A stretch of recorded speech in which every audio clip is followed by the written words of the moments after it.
The BMW P1014 fault code relates to the camshaft position, specifically the intake camshaft actuator. When this code appears, it indicates an issue with the variable valve timing VVT system.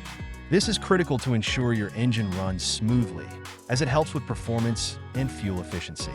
First, you'll need an OBD-II scanner to confirm the P1014 code. Plug the scanner into your vehicle's OBD-II port, typically found under the dashboard. Once the code is confirmed, check for any additional codes that might provide more context.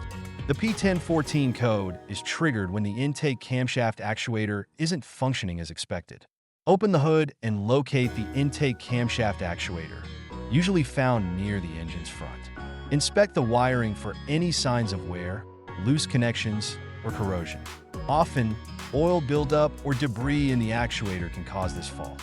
Remove the actuator carefully and clean it with an appropriate cleaner.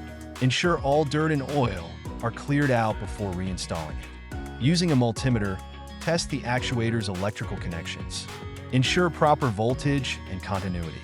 Any irregular readings could indicate a faulty actuator or wiring that needs replacing.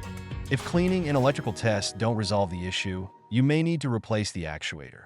This involves unscrewing the old actuator, replacing it with a new one, and securing the connections.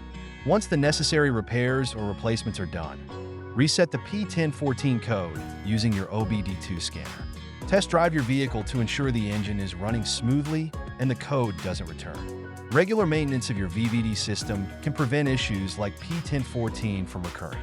Always use quality parts and ensure your BMW is serviced as needed to avoid engine problems in the future.